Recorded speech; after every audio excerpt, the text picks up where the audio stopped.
మనం తినే భోజనాన్ని అన్నపూర్ణ అంటాం.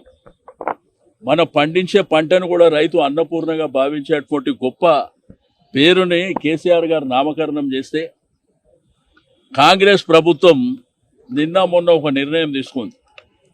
ఒక్క కౌంటర్ పెంచలే, 150 కౌంటర్లు ఉంటే క్యాంటీన్లు ఉంటే దాంట్లో 20 బంద్ అయినాయి, 20 క్లోజ్ అయినాయి. దాని గురించి దిక్కు లేదు. ఈరోజు ఇందిరమ్మ పేరు పెడతామని చెప్పి ఏం ఉద్ధరించారని ఇందిరమ్మ పేరు పెడతారు?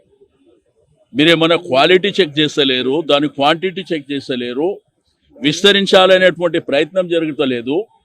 ఒకవేళ మీరు ఏదన్నా పేరు మార్చాలనే నిర్ణయం ఇట్లా చేయాలనుకుంటే కౌన్సిల్ ఏర్పాటు చేయండి. ఇక్కడ మా ప్రజాప్రతినిధులందరూ 150 మంది కార్పొరేటర్లు ఉండేటువంటి కౌన్సిల్ ఎక్స్ అఫీషియో కూడా ఉన్నారు. వాళ్ళందరూ అభిప్రాయం తీసుకోండి. అభిప్రాయం తీసుకొని మీరు ఇట్లా పేరు మార్చాలనేటువంటి ఉద్దేశం మీకు ఏదైనా ఉంటే, లేకపోతే మీరు కొత్తగా ఏదైనా స్కీమ్ తెచ్చి మీరు పేరు పెట్టుకోండి, అభ్యంతరం లేదు.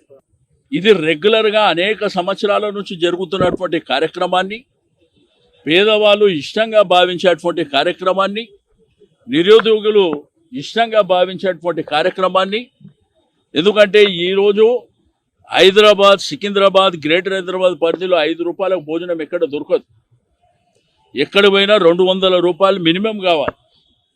అటువంటిది కేసీఆర్ గారు గొప్ప మనసుతోనే ఆ కార్యక్రమాన్ని ఏర్పాటు చేసినటువంటి సందర్భం. మరి మీరు ఇట్లా పేర్లు మారుస్తామంటే మీరు ఆల్రెడీ 6 గ్యారెంటీలు ఇచ్చారు. దానికి మీరు ఏమన్నా పేర్లు పెట్టుకోండి. చేసి అనేకమైనటువంటి హామీలు ఇచ్చారు. మీరు కొత్త స్కీమ్ తెచ్చి పేర్లు పెట్టుకోండి. ఇది మీరు వెంటనే రోల్ బ్యాక్ చేయకపోతే పెద్ద ఎత్తున మరి ఉద్యమం జరుగుతుంది, ధర్నాలు జరుగుతాయి. ప్రతి క్యాంటీన్ దగ్గర కూడా ధర్నాలు చేపట్టడం జరుగుతుంది.